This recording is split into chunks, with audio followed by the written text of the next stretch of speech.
you.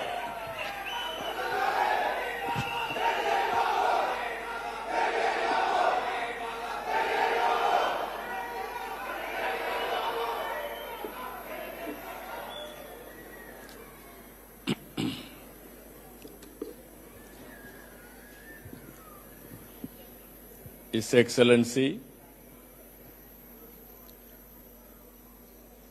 Indian High Commissioner in Singapore, Dr. Silpak Ambule, Honorable Minister for IT and HRD Government of Andhra Pradesh, Nara Lokesh Garu, Honorable Minister of Municipal Administration, Narayana Garu, Honorable Minister for Industries, Sri Bharat Garu, Chairman AP NRT, Ravi Vemur Garu, ఈ రోజు ఉదయం నుంచి చూస్తున్నా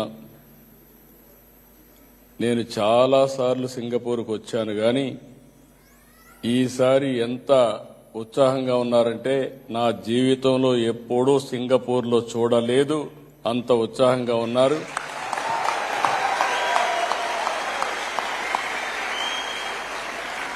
మీ అభిమానం చూస్తే ఎన్ని జన్మలెత్తి మళ్లీ మీకు సేవ చేసినా మీ రుణం తీర్చుకోలేం. తెల్లవారితో అయితే నేను చూశాను. మేము 6:30 గంటలకు మా ఫ్లైట్ వచ్చింది.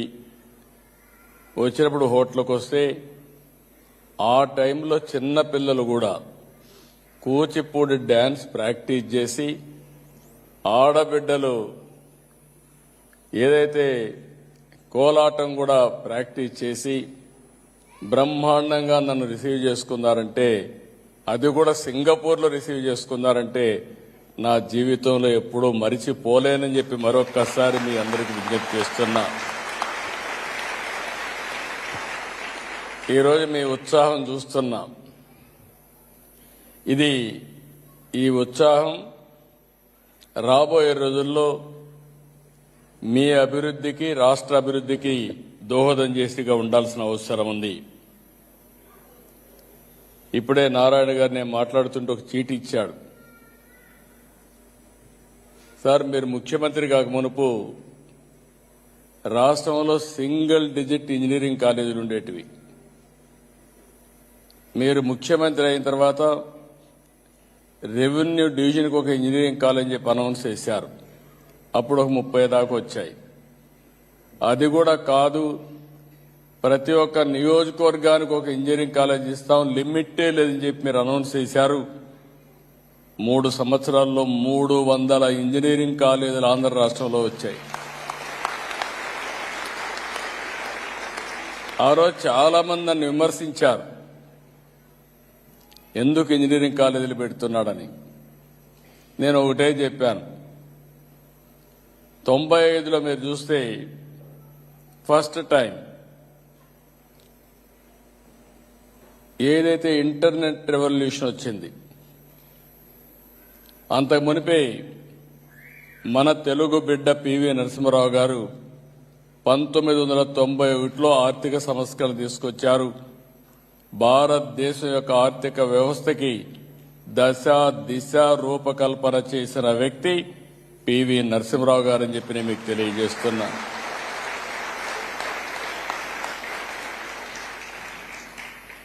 ఏదైతే మిడ్ 90స్లో 95 ఆ ప్రాంతంలో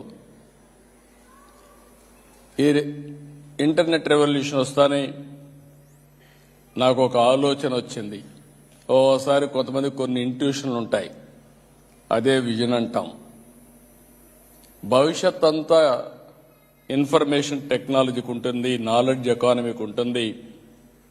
తెలుగు జాతి నాలెడ్జ్ ఎకానమీలో అగ్రస్థానంలో ఉండాలంటే ఇన్ఫర్మేషన్ టెక్నాలజీ ప్రమోట్ చేయాలని చెప్పి ఆలోచించాను. దాని పర్యవసానమే సింగపూర్ లాంటి దేశంలో ఇన్ని వేల మంది తెలుగు వాళ్ళు ఉన్నారంటే, అది కూడా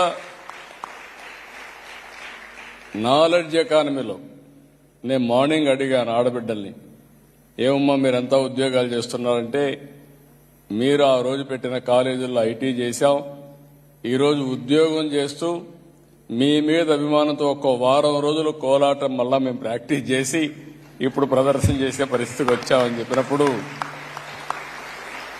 చాలా తృప్తినిచ్చింది, ఆనందాన్ని ఇచ్చింది.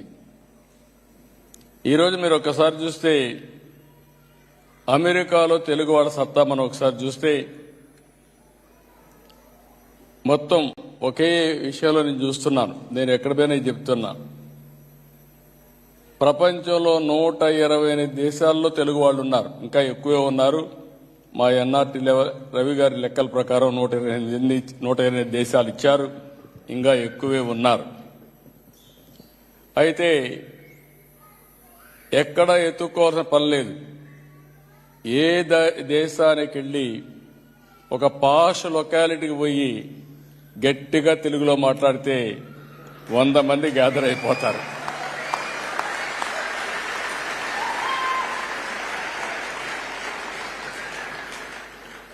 ఇది చూసినప్పుడు దీనికంటే ఏం కావాలి ఆనందం అని అడుగుతున్నా. ఒక పబ్లిక్ పాలసీ, ఒక విధానం మనం తీసుకురాగలిగితే ఎన్నో డికేడ్స్ కాదు, కొన్ని సంవత్సరాల్లోనే ఇది వాస్తవ రూపం దాల్చే పరిస్థితి వస్తుంది. ఈరోజు హైదరాబాద్ ఉంది, ఆ రోజు వేసిన ఫౌండేషన్ ఈరోజు దేశంలోనే హైయెస్ట్ పర్ క్యాపిటల్ ఇన్కమ్కు చిరునామా ఏదంటే తెలంగాణ రాష్ట్రం. అది ఆ రోజు మనం వేసిన ఫౌండేషనే.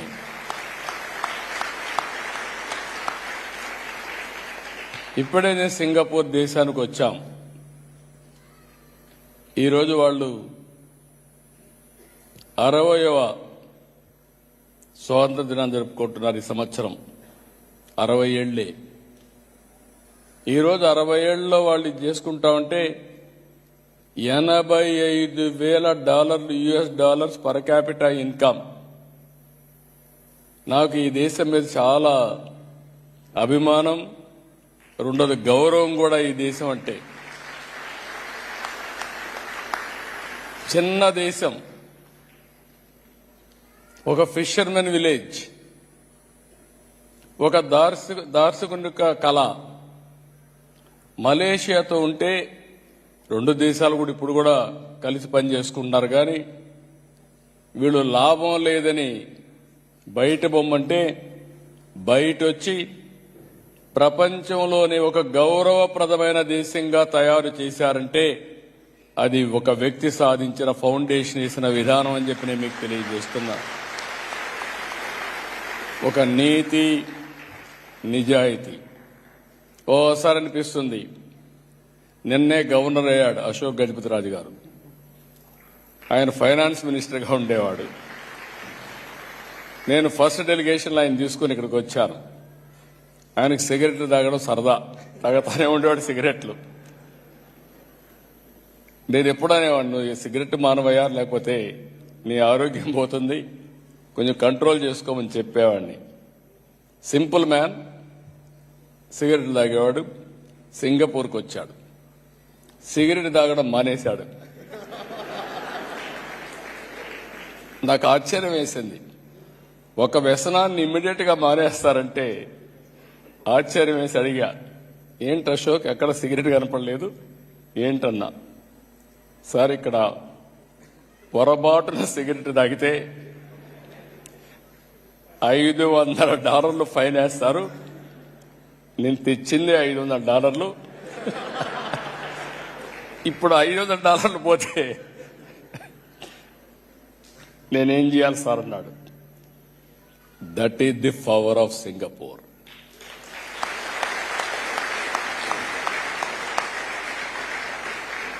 చాలా మంది దేశాల గురించి మాట్లాడుతూ ఉంటారు, ఎక్కడా డబ్బులు తీసుకోరని. నేను 4-5 సార్లు ట్రై చేశాను, తీసుకోరా నిజమేనా అని. డ్రైవర్ని అడిగాను, టిప్పు తీసుకోవాను. సార్ తీసుకోమన్నాడు. ఏంటన్నా, అలవాట్లేదు సార్, ఇక్కడ తీసుకుంటే కరెక్ట్ కాదు, మీరు తీసుకోమన్నాడు. నేను అడిగాను, ఏంటా ఎవరు డబ్బులు తీసుకోరా అన్నాను. నాకు తెలిసి తీసుకోరు సార్, తీసుకుంటే మళ్ళా వాళ్ళు కనపడరని చెప్పి అన్నాడు.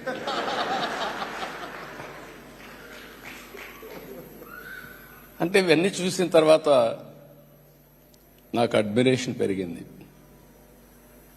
నేను ఇక్కడికి వచ్చేవాడిని, లీ కువాన్ యూ గారిని కలిసేవాడిని. నేను ఒకరోజు తెల్లవారితో నిద్రలేసి ఎక్కడ చూసినా కాగితం కనపడేది కాదు.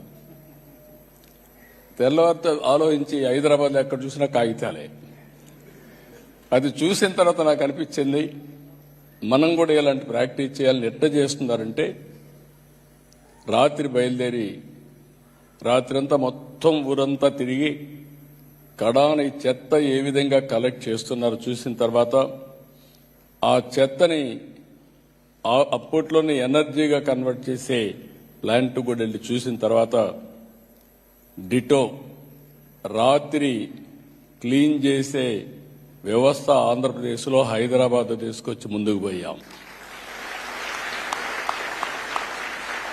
అది వచ్చిన తర్వాత చాలాసార్లు నేను అప్పుడప్పుడు ఇక్కడికి వచ్చేవాడిని. లీ కువాన్ యూ గారు అందరికీ వచ్చిన వాళ్ళందరికీ చెప్పేవాడు, ఇండియాలో చాలా మంది పాలిటీషియన్స్ వస్తారు, సీఎంలు వస్తారు, వచ్చి ముస్తాఫా షాపు పోయి షాపింగ్ చేస్తారు, సంతోష్ ఐలాండ్ పోయి కసోపుండి ఎంజాయ్ చేస్తారు, దాన్ని ఎక్కడికి పోవాలని ఇక్కడే కనెక్టివిటీగా వచ్చి వెళ్తా ఉంటారు. కానీ ఒకే ఒక పాలిటీషియన్ ఆంధ్ర సీఎం చూసా, ఇక్కడికి వచ్చి ఏ విధంగా పరిశుభ్రత ఉందో చూసిన తర్వాత దాన్ని అమలు చేశాడంటే అది నా అడ్మిరేషన్ చెప్పనే పరిస్థితికి వచ్చాడు. ఎందుకు ఈ విషయం చెప్పారంటే, అలాంటి దేశంలో ఈరోజు 40,000 మంది తెలుగు వాళ్ళు ఉన్నారంటే చాలా గర్వంగా ఉంది, ఆనందంగా ఉంది. దీనికి మిమ్మల్ని అందరినీ అభినందిస్తున్నా. ఈరోజు మన వాళ్ళు ఎక్కడికి పోయినా, ఏ దేశం పోయినా మన వాళ్ళు ఉన్నారు. దగ్గర 40-50 లక్షల మంది వివిధ దేశాల్లో ఉన్నారు తెలుగు వాళ్ళందరూ. నా ఉద్దేశం ఒకటి, 8 లక్షల మంది తెలుగు వాళ్ళు ఉన్నాం, ఇటు ఆంధ్ర తెలంగాణ రెండు కలిపి. భవిష్యత్తులో ఈరోజు మీరందరూ గుర్తుపెట్టుకోవాలి, ఒకప్పుడు ఎక్కడన్నా పని చేయాలంటే ఆ ఊర్లో ఉండే పని చేయాలి. ఇప్పుడు పరిస్థితులన్నీ మారిపోయినాయి. నేను కూడా ప్రమోట్ చేస్తున్నా, think globally, act globally, distance is not the constraint. ఎక్కడున్నా నువ్వు కంపెనీ ఒక నాలెడ్జ్ ఎకానమీలో కంపెనీ ఫ్లోట్ చేయాలంటే ఆటోమేటిక్గా ఫ్లోట్ చేసే అవకాశం వస్తుంది. నేను మొన్నే చూశాను, ఇలాంటి వాళ్ళు చాలా మందిని స్ఫూర్తి తీసుకుంటా ఉంటారు. నేను ఫస్ట్ నుంచి మీకు ఒక మాట చెప్పేవాడిని, ఇప్పుడే మన మిత్రులు కూడా చెప్పారు. నేను హైదరాబాద్లో ఐటీ ప్రమోట్ చేసినప్పుడు మన వాళ్ళందరూ జాబ్ వర్కులు చేసేవాళ్ళు. నేను హైదరాబాద్లో ముందు ఫస్ట్ టైం ఆంధ్రప్రదేశ్లో ముఖ్యమంత్రి అయినప్పుడు ఆడబిడ్డలు చదువుకునేవాళ్ళు కాదు. తల్లిదండ్రులు కూడా ఆడబిడ్డలందరినీ పెళ్లిళ్ళు చేసి పంపించాలి కాబట్టి చదివించకుండా మగ పిల్లలు మాత్రం చదివించేవాళ్ళు. నేను అది ఒక ఉద్యమంగా తీసుకొని ఆ రోజు ప్రాక్టీస్ చేసి ఫస్ట్ టైం చరిత్రలో 33% ఉద్యోగాల్లో కాలేజ్ సీట్లో రిజర్వేషన్లు పెట్టాం. చాలా మంది మగపిల్లలు అడిగారు నన్ను, సార్ మీరు రిజర్వేషన్లు పెట్టారు, 33% కాకుండా ఒక 20% మెరిట్లో వస్తారు, 60% వస్తారు, మేమేమైపోవాలని. ఇప్పటి వరకు చాలా బాగా చదువుకున్నారు మీరు, కొన్ని రోజులు ఆడబిడ్డలు చదువుకోనండి, ఏం కాదని చెప్పాను.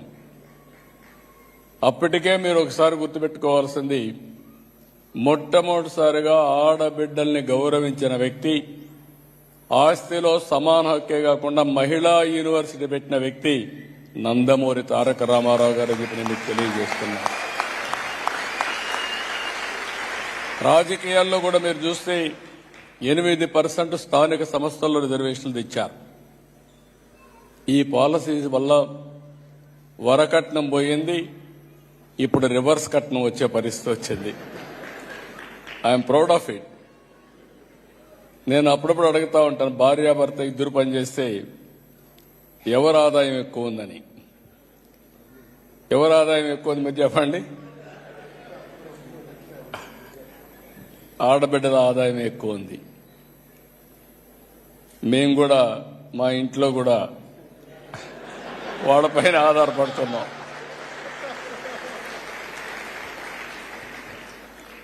ఇవన్నీ చూసినప్పుడు నేను ఒకటే మిమ్మల్ని అందరినీ 40 ఏళ్లుగా నేను చూసినటువంటి మార్పులు ఇవన్నీ. ఇదే సింగపూర్ గవర్నమెంట్ వచ్చినప్పుడు నేను సమైక్య ఆంధ్రప్రదేశ్లో హైదరాబాద్లో ఉప్పల్ దగ్గర సింగపూర్ సిటీ టౌన్షిప్ కట్టమన్నా. బ్రహ్మాండమైన టౌన్షిప్ నిర్మాణం చేశారు. హైటెక్ సిటీలో పెట్టుబడులు పెట్టారు. అదే సమయంలో మళ్లీ నేను ఎలక్షన్ ముందు 2014 కంటే ముందు చెప్పాను, నాకు సింగపూర్తో సంబంధాలున్నాయి, ఆంధ్రప్రదేశ్ రాష్ట్రానికి రాజధాని లేదు, మీరందరూ ఆశీర్వదిస్తే అమరావతి సింగపూర్ లాగా తయారు చేస్తానని ఆ రోజు హామీ ఇచ్చాను.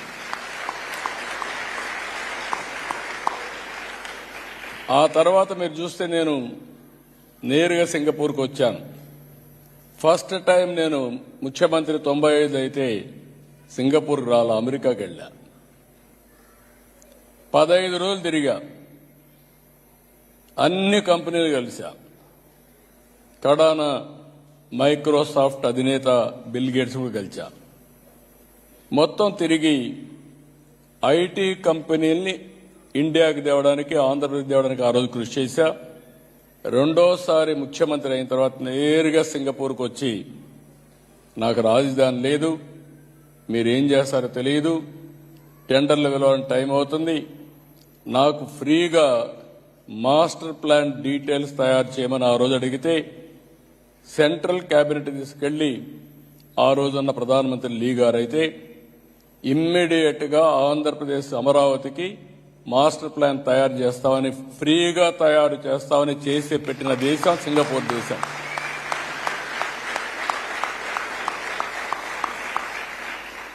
బెస్ట్ ప్రాజెక్ట్ తయారు చేశారు. అక్కడి నుంచి చాలా దేశాల్లో వీళ్ళు టౌన్షిప్లు కూడా కట్టారు, ఇండస్ట్రియల్ టౌన్షిప్లు కట్టారు, ఎకనామిక్ యాక్టివిటీ చేశారు, చాలా చేశారు. దాంతో నేను వీళ్ళతో మాట్లాడి ఒక సీడ్ క్యాపిటల్ కూడా తయారు చేస్తే వీళ్ళు భాగస్వాములు అయితే ప్రపంచాన్ని మొత్తం తీసుకొచ్చి పెట్టాం. అది కూడా ఎప్పటికప్పుడు ల్యాండ్ ఇచ్చి ఆ రోజుండే మార్కెట్ రేట్ ప్రకారం తీసుకొని అభివృద్ధి చేసి ఆ డబ్బులు గవర్నమెంట్కి వచ్చేది. 19లో గవర్నమెంట్ మారింది. కడాన సింగపూర్ గవర్నమెంట్ కూడా తప్పుపట్టే పరిస్థితికి వచ్చారు. ఈరోజు నేను వచ్చింది పెట్టుబడులు నేను సాధిస్తాను కానీ రాష్ట్ర ప్రతిష్ట పోతే, బ్రాండ్ పోతే శాశ్వతంగా ఆంధ్రప్రదేశ్ రాష్ట్రం నష్టపోతుంది. ఆంధ్రప్రదేశ్ రాష్ట్రంలో జరిగిన నష్టాన్ని సింగపూర్ గవర్నమెంట్ కూడా చెప్పి మళ్లీ రికార్డు స్ట్రైటన్ చేయాలనే ఉద్దేశంతో నేను ఈ పర్యటనకు వచ్చానని చెప్పి కూడా నేను మీకు తెలియజేస్తున్నా.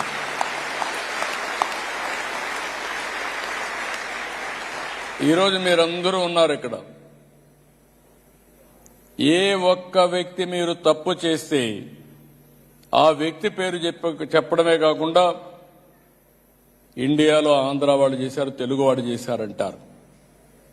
మన రాష్ట్రంలో ఏ ఒక్క వ్యక్తి ఇలాంటి పని చేసినా దానివల్ల రాష్ట్ర ప్రతిష్ట పోతుంది, బ్రాండ్ పోతుంది, దానివల్ల చాలా నష్టపోతాం. ఈరోజు వాళ్ళు రాకపోవచ్చు, నాకు ఒక మోరల్ రెస్పాన్సిబిలిటీ ఉంది. ఆ మోరల్ రెస్పాన్సిబిలిటీ మీకు జరిగిన ఇన్కన్వీనియన్స్ కి నేను బాధపడుతున్నానని చెప్పి దాన్ని స్ట్రైటన్ చేయడానికే వచ్చానని చెప్పి కూడా నేను మీకు తెలియజేస్తున్నా. ఇక్కడికి వచ్చినప్పుడు ఈరోజు మీరు ఒక్కసారి చూస్తే మనం ఒక విజన్ 2047 తయారు చేశాం. ఇక్కడుండే మీ అందరిని ఒకటే కోరుతున్నా, మీకు ఒక బాధ్యత ఉంది, నాకు ఒక బాధ్యత ఉంది. భారతదేశానికి కొన్ని అడ్వాంటేజెస్ ఉన్నాయి. ఇప్పుడే చెప్పాను, మొట్టమొదటిసారిగా ఎవరైతే పివి నరసింహరావు గారు ఆ రోజు ఉండే పరిస్థితిలో ఆర్థిక సంస్కరణలు తీసుకొచ్చారు. ఆ తర్వాత మీరు ఒకసారి చూస్తే 95లో ఇంటర్నెట్ రెవల్యూషన్ వచ్చింది. ఫస్ట్ మూవర్ అడ్వాంటేజ్ భారతదేశం తీసుకుంది. అందులో తెలుగు జాతి ముందడుగేశాం. దానికి కూడా నేను ప్రౌడ్గా చెప్పగలుగుతున్నా. మీరు ఈరోజు నన్ను గుర్తుపెట్టుకుంటున్నారంటే, ఇంత గౌరవిస్తున్నారంటే, ఆ రోజు నేను తీసుకున్న నిర్ణయం ఐటీని ప్రమోట్ చేయాలనే నిర్ణయం ఈరోజు ప్రపంచంలో మన వాళ్లకు గుర్తింపు వచ్చింది. మూడోది, ఇంకొక పక్కన చూస్తే విండ్ ఫాల్ గెయిన్ గా ప్రపంచం మొత్తం ఏజింగ్ ప్రాబ్లమ్స్ వస్తున్నాయి. అన్ని దేశాల్లో ఏజింగ్ ప్రాబ్లంతో ఎకానమీ కూడా దెబ్బతినే పరిస్థితికి వచ్చింది. మన దేశంలో మాత్రం విండ్ ఫాల్ గెయిన్ గా 2047 వరకు ఎక్కువ యువతుండే ఏకైక దేశం యంగ్ ఇండియా భారతదేశం అని చెప్పి మరొకసారి మీ అందరికీ విజ్ఞప్తి చేస్తున్నా. దీనివల్ల ఇక్కడ మీరు ఎక్కడ చూసినా కూడా మన వాళ్ళు యువత ఉన్నారు, డైనమిక్ గా ఉన్నారు. వీళ్ళకు ఒక అడ్వాంటేజ్ వచ్చింది. ఇప్పుడిప్పుడు నాకు నమ్మకం కూడా వచ్చింది. ఒకప్పుడు ఐటీ అంటే ఉద్యోగం, క్లరికల్ ఉద్యోగం చేసేవాళ్ళు, మీరు జాబ్ వర్క్ చేసేవాళ్ళు. ఈ రోజు ఎక్కడికి పోయినా ఆంటర్‌ప్రెన్యూర్స్ గా కన్వర్ట్ అయ్యారు. నేను అది చెప్పడానికే వచ్చాను. అందరూ మీరు ఆంధ్రాకి రండి, ఏదో సహాయం చేయమని అడుగుతున్నారు. కానీ నేను అడిగేది ఒకటే చెప్తున్నా, ప్రపంచంలోనే 2047కి నాకు ఏమాత్రం అనుమానం లేదు, భారతీయులు నెంబర్ 1 గా ఉంటారు. అది జరుగుతుంది. భారతదేశం నెంబర్ 1 అవుతుంది. అదే సమయంలో నాకు ఒక స్వార్థం ఉంది. 25 ఏళ్లకు మునుపు ప్రారంభించిన ఉద్యమం ఈరోజు హైయెస్ట్ పర్ క్యాపిటా ఇన్కమ్ కి చిరునామాగా తెలుగు జాతి ఉంది. మీరు ప్రపంచంలోని జూయిష్ కంటే ముందుగా అగ్ర జాతిగా తెలుగు జాతి నెంబర్ 1 గా ఉండాలనేది నా సంకల్పం, నా ఆకాంక్ష. ఇది సాధ్యం. మన కళ్ల ముందరనే 25 ఏళ్లు అయిపోయినాయి. ఇంకొక 25 ఏళ్లు 2047 నెంబర్ 1 అయ్యే అవకాశం ఉంది. ఇంకొక అడ్వాంటేజ్ మీరు ఒకసారి చూస్తే, right time, right place, right leader, that is Narendra Modi. ఇది మన అందరికి ఒక పెద్ద వరం. ఇది నేను భారతదేశంలోనే ఒక సీనియర్ లీడర్గా నేను చెప్తున్నా. చాలా మంది ప్రధానమంత్రులను చూశాను, చాలా మంది సమకాలికులతో మాట్లాడాను, పనిచేశాను. ఒక మాటలో చెప్పాలంటే, నేను 1995లో ముఖ్యమంత్రి అయ్యా, 1978లో ఎమ్మెల్యే అయ్యా, 80లో మంత్రి అయ్యా. ఇప్పుడుండే నాయకులందరినీ చూస్తే అందరూ నా తర్వాత వచ్చిన వాళ్ళే తప్ప ఎవరూ అప్పట్లో వచ్చిన వాళ్ళు కూడా లేరు. కానీ అనుభవంతో చెప్తున్నా, ఈరోజు మీరు చూస్తే approval rating of world leaders July 2025 నిన్నే వచ్చింది. ఇది కూడా చేసింది మార్నింగ్ కన్సల్ట్ అనే అమెరికా బిజినెస్ ఇంటెలిజెన్స్ ఇచ్చిన గ్లోబల్ రేటింగ్ చూస్తే, డెమోక్రటిక్ కంట్రీస్ లో పాపులర్ లీడర్ ఎవరంటే అన్ని దేశాల్లో నెంబర్ 1 నరేంద్ర మోడీ గారని చెప్పి తెలియజేస్తున్నా. అంటే ఆయన మీరు చూస్తే 75% అప్రూవల్ రేటింగ్. ఆయన తర్వాత south Korea 59, Argentina 57, Canada 56, Australia 54, Mexico 53, Switzerland 48, US 44. అంటే దీనికంటే మనకు గర్వకారణం ఏం కావాలని మిమ్మల్ని అడుగుతున్నా. దేశానికి గుర్తింపు తీసుకొచ్చాడు, ఒక స్టెబిలిటీ వచ్చింది. ఇలాంటి ఫ్యాక్టర్స్ వచ్చినప్పుడు ఆకాశమే హద్దుగా మీరందరూ దూసపోగలిగితే మేము మిమ్మల్ని ప్రోత్సహించడానికి సిద్ధంగా ఉన్నాం, ఎకోసిస్టమ్ క్రియేట్ చేయడానికి సిద్ధంగా ఉన్నామని చెప్పి కూడా నేను మీకు తెలియజేస్తున్నా. ఇవన్నీ చూసిన తర్వాత నేను ఒక నిర్దిష్టమైన ఆలోచన పెట్టుకున్నాం.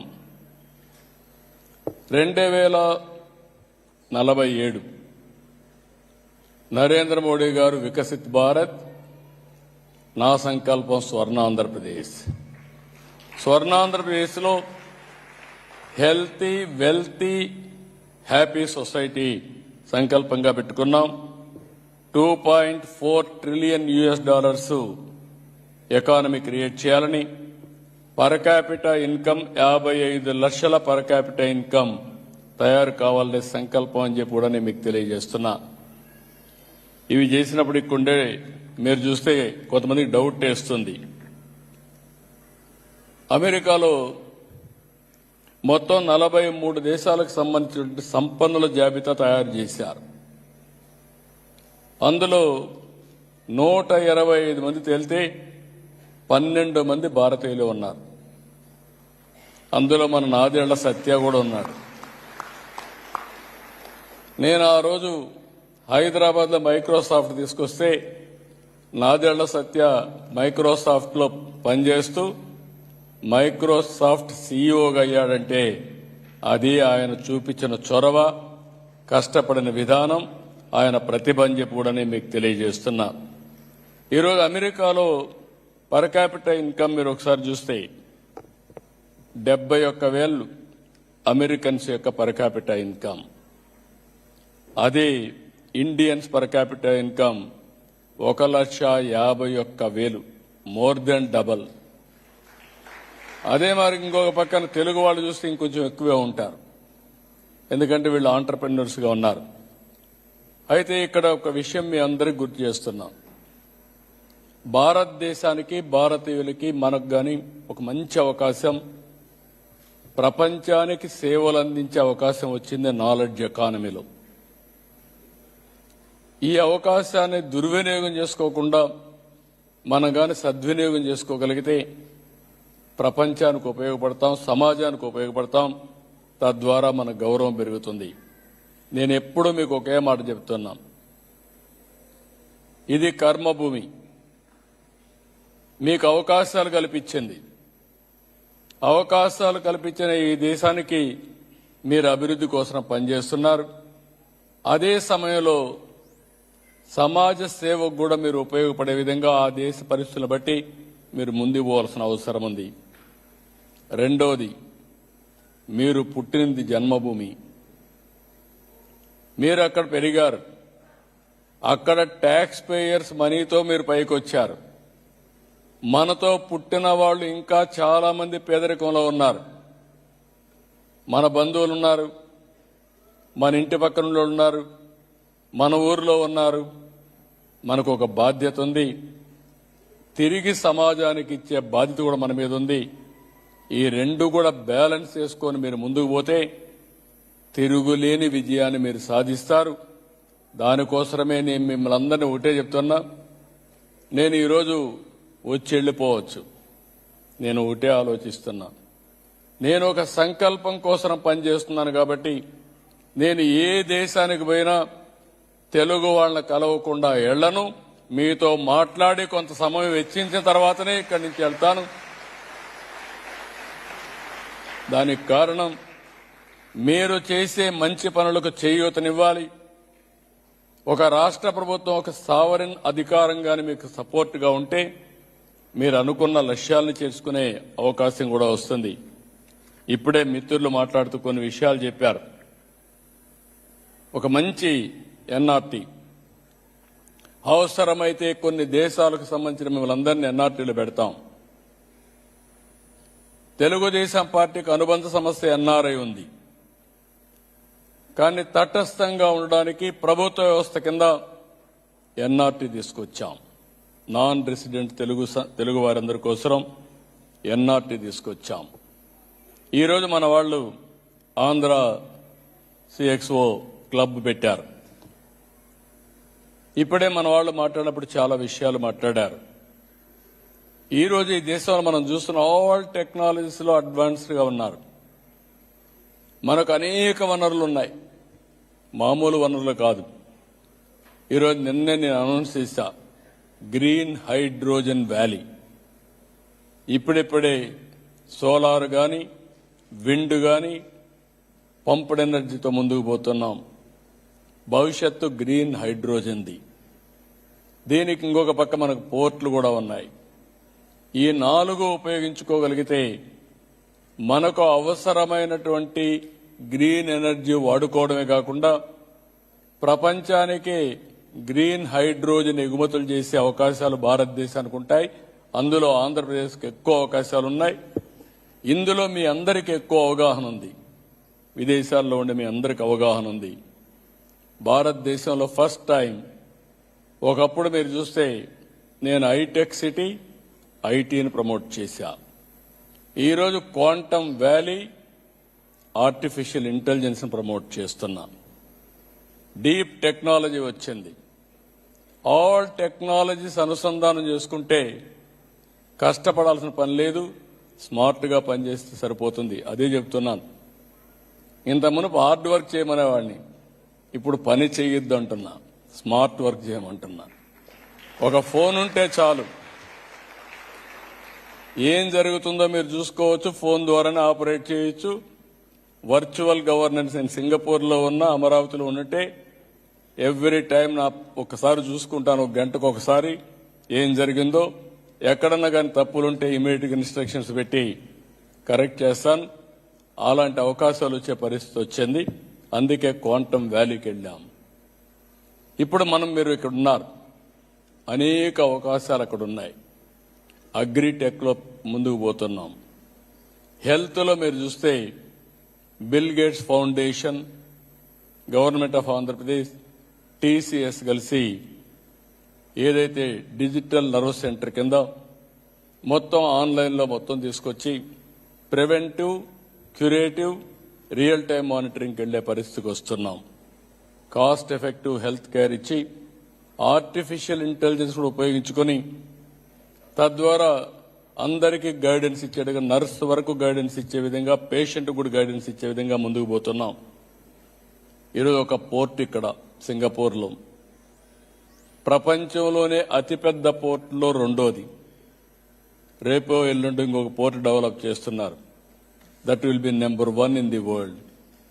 ఆంధ్రప్రదేశ్లో మీరు చూస్తే ఈస్ట్ కోస్ట్లో మన రాష్ట్రం 1000 కిలోమీటర్లు సుదీర్ఘమైన తీర ప్రాంతం ఉంది. కనీసం 50 కిలోమీటర్లు ఒక పోర్ట్ వస్తుంది. అంటే 20 పోర్ట్లు వస్తాయి. పెద్దవి చిన్నవి 20 పోర్ట్లు వస్తే ఒక 15-20 ఎయిర్పోర్ట్లు కట్టుకుంటే, అదే మరి రోడ్లన్నీ శుభ్రంగా వేసుకుంటే, ఇన్లాండ్ వాటర్ వేస్ కానీ ఇవన్నీ కానీ ప్రమోట్ చేస్తే లాజిస్టిక్స్లో ఇండియాకి లాజిస్టిక్స్ హబ్గా తయారయ్యే అవకాశం ఉంటుంది. నెంబర్ 1 స్టేట్గా మనం తయారు చేసుకునే అవకాశాలు ఉంటాయి. దీనికి మీ దగ్గర ఉండే టెక్నాలజీస్ కానీ ఇవన్నీ కూడా మీరు వర్కౌట్ చేయాల్సిన అవసరం ఉంది. ఇక్కడ చూస్తున్నాం స్కిల్ డెవలప్మెంట్. ఇప్పుడే కొంతమంది మాట్లాడారు. ఇప్పుడే మిత్రులైతే ఏదైతే శేషుబాబు గారైతే ఆయన ఎలాన్ మాస్క్లో ఆయన దగ్గర కూడా పనిచేసి, తర్వాత బీపీసీఎల్లో పనిచేసి, ఇప్పుడు పెట్రోకెమికల్ గురించి వారు సజెషన్స్ ఇచ్చారు. మొన్నే గ్రీన్ హైడ్రోజన్లో కూడా పార్టిసిపేట్ చేశారు. ఇలాంటి ఆలోచనలు ఇచ్చిన వాళ్ళు చాలా మంది ఉన్నారు మన వాళ్ళు. మీరు నాలెడ్జ్ని మాకు ఇవ్వచ్చు, బెస్ట్ ప్రాక్టీసెస్ తేవచ్చు, టెక్నాలజికల్ సొల్యూషన్స్ ఇవ్వచ్చు. లేకపోతే మీరు కూడా ఆలోచించి మీరు కూడా సర్వీస్ ప్రొవైడర్స్గా స్టార్టప్ కంపెనీలు పెట్టి మీరు కూడా పనిచేసుకోగలిగితే పూర్తిగా సహకరించడానికి సిద్ధంగా ఉన్నాం. ఇక్కడికి వచ్చినప్పుడు నేను ఐఎమ్ వెరీ హ్యాపీ. నాకు కూడా ఒక కళ, వెంకటేశ్వర స్వామి బాలాజీ మన రాష్ట్రంలో ఉండడం నా అదృష్టంగా భావిస్తున్నా. ఎన్ని కష్టాలు వచ్చినా ఒక్కసారి వెంకటేశ్వర స్వామిని తలుచుకొని సంకల్పం చేసుకుని ముందుకు పోతే అయిపోతుంది. ఈరోజు ప్రపంచంలోని రిచెస్ట్ గాడ్ ఎవరంటే మన వెంకటేశ్వర స్వామే. ఏ దేవుడు కూడా అంత పవర్ఫుల్గా లేడు. ఈరోజు ఇంకొక పక్కన నా కోరిక కూడా, మీరు చాలా మంది 5 ఏళ్లు అవస్థలు పడ్డారు. ఇప్పుడు ఎన్ఆర్టీ ఉంది. ఎన్ఆర్టీలకు కూడా దర్శనం కోసం ప్రత్యేకంగా మీకు అరేంజ్ చేసే బాధ్యత నాది. దానికి కూడా శ్రీకారం చుట్టాం. అవసరమైతే ఇంకా పెంచుతాం. ఇంకొక పక్క మీరందరూ కూడా ఆలోచించాల్సింది, ప్రతి ఒక్క దేశంలో వెంకటేశ్వర స్వామి దేవాలయం ఒకటి ఉండాలి. దేశంలో ప్రతి ఒక్క రాజధానిలో ఉండాలి. ఇవన్నీ అనుసంధానం చేసుకుని మనం ముందుకు పోగలిగితే హాస్పిటల్కి పోయే పని తగ్గిపోతుంది. వారానికి ఒకసారి వెంకటేశ్వర స్వామి దగ్గరికి పోవడం, తెల్లవారితో నిద్రలేసి ఒకసారి మనం నమ్ముకున్న దేవుడికి మనం ఇది చేసి ముందుకు పోగలిగితే ఇవన్నీ సాధ్యం అవుతాయి. ఇంకొక పక్క మీరందరూ కూచిపూడి చూశాను. ఈరోజే మన సంస్కృతి సాంప్రదాయాలు కోలాటం చూశాను. ఇప్పుడే అమరావతి పైన మన వాళ్ళు ప్రాక్టీస్ చేసి బ్రహ్మాండంగా పాడే పరిస్థితికి వచ్చారు. ఒక ప్రెస్టేజ్గా తీసుకొని నేను అడిగాను, మీరు ఎట్లా ప్రాక్టీస్ చేయగలుగుతున్నారు? సింగపూర్లో పక్కింట్లో ఎవరున్నారో తెలియదు, కానీ ఏ విధంగా మీరందరూ కలిసి ప్రాక్టీస్ చేసి వచ్చేసారంటే, మీరు వస్తున్నారని తెలిసినాక మేము అనుకొని ఎప్పటికప్పుడు, ఇప్పుడు వాట్సాప్లు కూడా ఉన్నాయి, పక్కింట్లో ఉన్న వాట్సాప్ పంపిస్తారు, టైంకి వచ్చి పనిచేసి మళ్ళీ వెళ్ళిపోయే పరిస్థితి వస్తుంది. మేమందరం ప్రాక్టీస్ చేసామనే పరిస్థితికి వచ్చారు. నేను ఒకటే మిమ్మల్ని కోరుతున్నా, ప్రపంచంలోని గౌరవప్రదమైన కుటుంబ వ్యవస్థ భారతదేశం యొక్క కుటుంబ వ్యవస్థ. అందుకే ఇప్పుడు మీరు చూశారు, ఇక్కడికి వచ్చాం, భార్య పనిచేస్తుంది, భర్త పనిచేస్తారు, కానీ ఇద్దరు గౌరవించుకుంటారు. కొన్ని దేశాల్లో కొంతమంది, నేను ఆ దేశంలో వాళ్ళ తప్పును పట్టణం, మన గొప్పతనాన్ని చెప్తున్నా, తండ్రికి కొడుకు అప్పిస్తాడు, కొడుక్కి తండ్రి అప్పిస్తాడు, భార్య భర్త కాంట్రాక్ట్. కానీ ఇక్కడ మనది అది కాదు. మనమందరం కూడా పెళ్ళంటే దైవ నిర్ణయం, ఎప్పుడో నిర్ణయమైంది, దాని ప్రకారం ఉండాలి, కలిసి ఉండాలని సంకల్పంతో శాశ్వతంగా ఉండే కుటుంబ వ్యవస్థ భారతీయ కుటుంబ వ్యవస్థ అని చెప్పి కూడా మీకు తెలియజేస్తున్నా. దీనివల్ల మీకు అనిపిస్తుంది ఏంటి లాభం అనిపించవచ్చు, ఒక సెక్యూరిటీ ఇస్తుంది. ఒక హెల్త్ ప్రాబ్లం వస్తే నా భర్త ఉన్నాడు, నా పిల్లలున్నారు, లేకుంటే భార్య ఉంది, చూసుకుంటారని నమ్మకం ఇస్తుంది. ఏది జరిగినా ఒక భరోసా ఇచ్చేది కుటుంబ వ్యవస్థ. ఒక స్ట్రెస్ బరస్టర్ కూడా. ఎంత కష్టపడినా సాయంత్రం ఇంటికి పోయి భార్యాభర్త కప్ ఆఫ్ కాఫీ తాగితే స్ట్రెస్ అంతా పోతుంది. అంతవరకు కొట్టుకున్నా మళ్ళా కలిసిపోతా ఉంటారు. అంటే మనకు ఒక అలవాటు అనివార్యమని. ఇలాంటి వ్యవస్థ మనం ముందుకు పోతున్నాం. ఇలాంటి వ్యవస్థను కూడా కాపాడుకోవాలంటే మన సంస్కృతిని సాంప్రదాయాలను మీరు కాపాడుకోవాలి. నేను చాలా గర్వపడతా ఉంటాను, ఆంధ్రప్రదేశ్లో ఉండేవాళ్ళు మన సాంప్రదాయాలు పాటించరు, కానీ వేరే దేశాల్లో ఉండే మీరు మన సంస్కృతి సాంప్రదాయాలను బ్రహ్మాండంగా పాటించి చిన్న పిల్లలను కూడా శిక్షణిచ్చి పదే పదే లైన్లో పెడుతున్నారు. ఇది గ్రేట్ అచీవ్మెంట్. అంటే మీరందరూ గుర్తించారు. ఇది భావితరాలకు అందించాలనే ఉద్దేశంతో మనం ముందుకు పోయే పరిస్థితికి వచ్చాం. దానికి కూడా మిమ్మల్ని అందరినీ అభినందిస్తున్నా. ఇంకొక పక్కన మీరు ఒకసారి చూసినప్పుడు, ఈరోజు నేను ఇంత మునిపే చెప్పాను, ఈ యొక్క జన్మభూమి రుణం కూడా తీర్చుకోవడానికి ఏ విధంగా ముందుకు పోవాలనో ముందుకు రమ్మని. నేను ఆంధ్రప్రదేశ్కి మిమ్మల్ని రమ్మని కోరుతున్నా.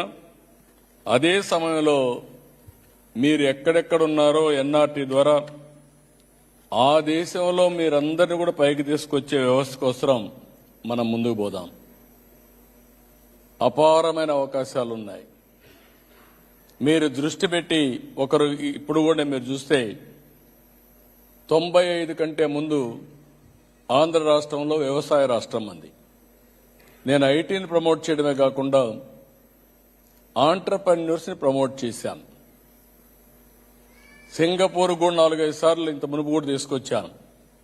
ఈరోజు మళ్ళీ దగ్గర ఒక 55 మంది పారిశ్రామికవేత్తలను తీసుకొచ్చి ఇక్కడ పారిశ్రామికవేత్తలను పిలిచి ఇద్దరికి ఎక్కడికక్కడ పార్ట్నర్షిప్ పరిచయాలు చేయడం, మనం ఏం చేస్తున్నాం, అవకాశాలు ఏ విధంగా ఉన్నాయి, అవసరమైతే ఎంఓయూలు కానీ లేకుంటే పార్ట్నర్షిప్ కానీ కలిసి పనిచేసే ఇది నేర్పిస్తుంది. దీనివల్ల ఏమవుతుందంటే పారిశ్రామికవేత్తలు కావాలనే ఆలోచన వస్తుంది.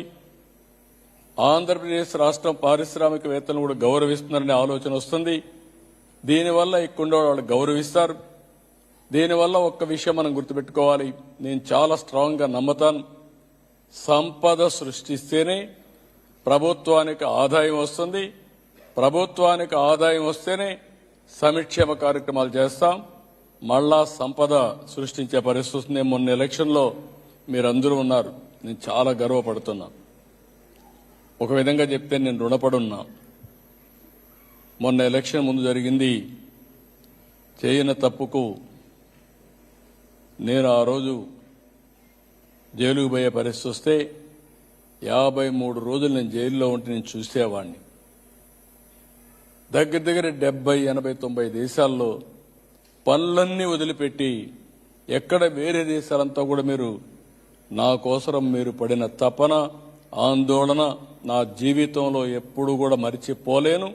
ఒక వ్యక్తి చనిపోయిన తర్వాత గుర్తుపెట్టుకుంటారంటారు కానీ బతికున్నప్పుడే మీరు ఆ విధంగా నా కోసం పోరాడారంటే అది ఎప్పటికీ మర్చిపోలేము. ఇంకొకటి కూడా చూశాను, ఈసారి ఎన్నికలు నేను చూసినప్పుడు ఎక్కడి నుంచి వచ్చారో వాళ్లే వచ్చి వాళ్లే డబ్బులు పెట్టి వాళ్లే ఖర్చు పెట్టి 1, 2 నెలలు 6 నెలలు ఉండిపోయి మళ్లీ గెలవాలి, మేము మీరు రాకపోయినా మీకు జరుగుతుంది, కానీ మీలో ఒక తపన, ఒక ఆందోళన, ఆంధ్రప్రదేశ్ రాష్ట్రాన్ని కాపాడుకోకపోతే తిరిగి మనం జన్మించిన స్థలానికి పోలేమనే ఆందోళనతో 6 నెలలు సంవత్సరం ఉద్యోగం వదిలిపెట్టి నా కోసరం రాష్ట్రం కోసం తపన పడ్డారంటే అది నా జీవితంలో ఎప్పుడూ మర్చిపోలేను, శాశ్వతంగా మీకు రుణపడి ఉంటానని చెప్పి కూడా మీ అందరికీ తెలియజేస్తున్నా.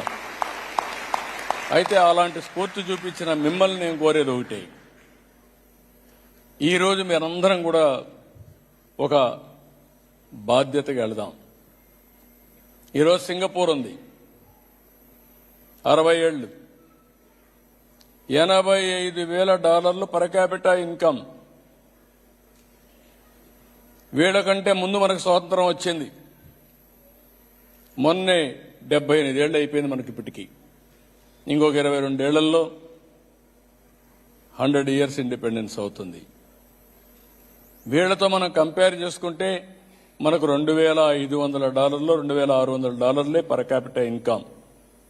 $2,600 ఎక్కడ, $85,000 ఎక్కడో మీరు ఒక్కసారి గుర్తుపెట్టుకోండి.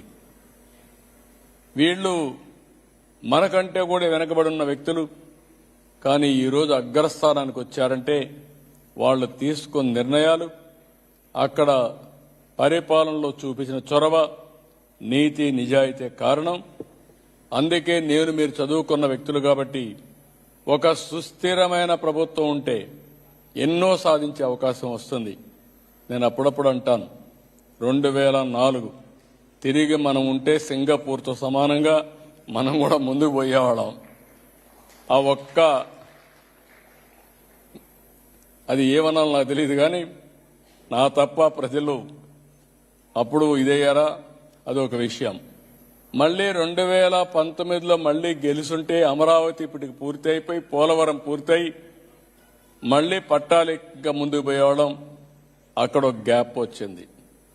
అందుకే అప్పుడప్పుడు అంటా ఉంటాను నేను, మళ్లీ రాబోయే రోజుల్లో ఇలాంటి జరిగితే పొరపాట్లు జరగకుండా చూసుకునే బాధ్యత నా మీద కూడా ఉంది.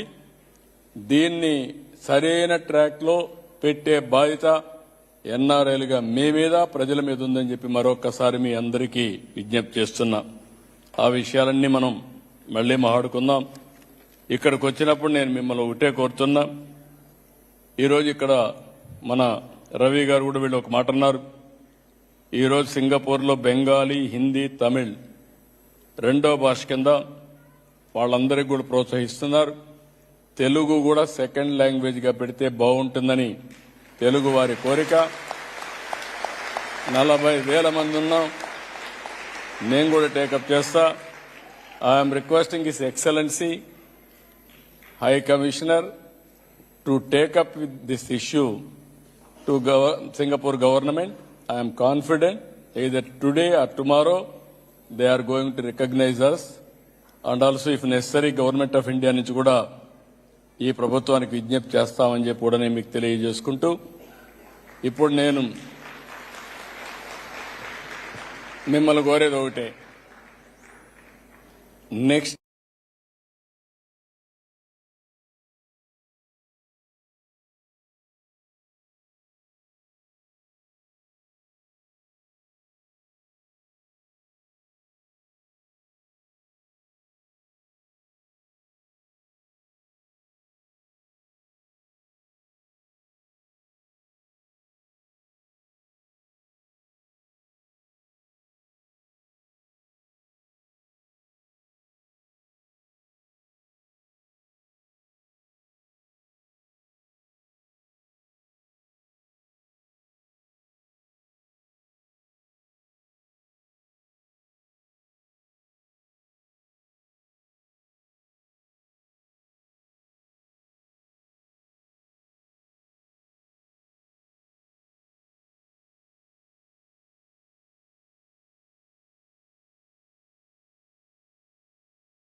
గానే చేద్దాం, ఆచరించే చేద్దాం. అయితే మన తెలివితేటలు ఉపయోగిద్దాం. ఆ దేశ అభివృద్ధి కోసం ఉపయోగపడతాం. తెలుగు జాతి పేరు కోసం పనిచేస్తాం. ఇది చేయగలిగితే బ్రహ్మాండమైన గౌరవం. ఒకటే చెప్తున్నా, ఇండియన్స్ అనేది మనం గుర్తుపెట్టుకోవాల్సింది most respectable community globally. I'm proud to say this. ఏ వాతావరణానికైనా మీరు అడ్జస్ట్ అయిపోతారు. ఏ ఊర్లో అయినా సరే పాలు నీళ్లు మరి గలిచిపోతూ ఉంటారు. చాలా సింపుల్గా, ఏమీ ఎక్కడ భేషజాలు ఉండవు. అందులో కూడా మీరు చూస్తే కొంతమంది కొన్ని దేశాల నుంచి వచ్చిన వాళ్ళు, కొన్ని మతాలు అయితే ఒక గుంపుగా పోవాలని చూస్తారు. కానీ మీరు అట్ట కాదు. ఒక్కరున్నా సరే ప్రపంచంలో ఎక్కడైనా సరే ఉండగలిగే శక్తి, తెలివితేటలుండే ఏకైక జాతి భారతదేశంలో ఉండే భారతీయులు. అందులో నెంబర్ 1 తెలుగు వాళ్ళని చెప్పి నేను మీకు తెలియజేసుకుంటూ, నా కోరిక మోస్ట్ ఇన్ఫ్లుయెన్షియల్ గా తయారు కావాలి మీరు. అది డబ్బులుంటేనే సాధ్యం. ఎప్పుడు కూడా గుర్తుపెట్టుకోవాలి, మన యొక్క శక్తిని, సామర్థ్యాన్ని కొలవాలంటే సక్సెస్ ఉండాలి. ఆ సక్సెస్ రావాలంటే మీరు సంపాదించిన సంపాదన, మీరు క్రియేట్ చేసిన వెల్త్నే మానిటర్ చేస్తూ ఉంటాం. దానికి కావాల్సిన స్కిల్స్ కానీ ఇవన్నీ తీసుకోవాలి. రాష్ట్ర అభివృద్ధి కోసం, మీ అభివృద్ధి కోసం మనం కలిసి పనిచేద్దాం. దీన్ని నిరంతరం ముందుకు తీసుకుపోదామని తెలియజేసుకుంటూ, మరొక్కసారి ఈరోజు చాలా ఉత్సాహంగా మళ్ళా ఫోటోలన్నీ ఉన్నాయి. ఇప్పటికే 4:40 అయింది. అవన్నీ అయ్యే చాలా టైం అవుతుంది. మళ్ళా ఈ ఎక్సలెన్సీ హై కమిషనర్ గారు డిన్నర్ కూడా ఇస్తున్నారు. మళ్ళా ఆ కార్యక్రమానికి పోవాలి. మీ మీద అభిమానంతో ఈరోజు రాత్రి నాకు నిద్ర లేదు, కానీ మీ మీద అభిమానంతో ఎంతైనా సరే ఇక్కడ ఉండాలనే ఉద్దేశంతో మీ అందరితో ఫోటో కూడా ఇవ్వాలనే ఉద్దేశంతో ఇక్కడ ఉన్నా. కాబట్టి మీరందరూ కూడా టైంగా రాగలిగితే కంప్లీట్ చేద్దాం. మీరు ఎవరన్నా 1-2 క్వశ్చన్స్ అడగాలంటే మీరు అడగండి, డౌట్స్ ఉంటే క్లారిఫై చేస్తాం. 1 or 2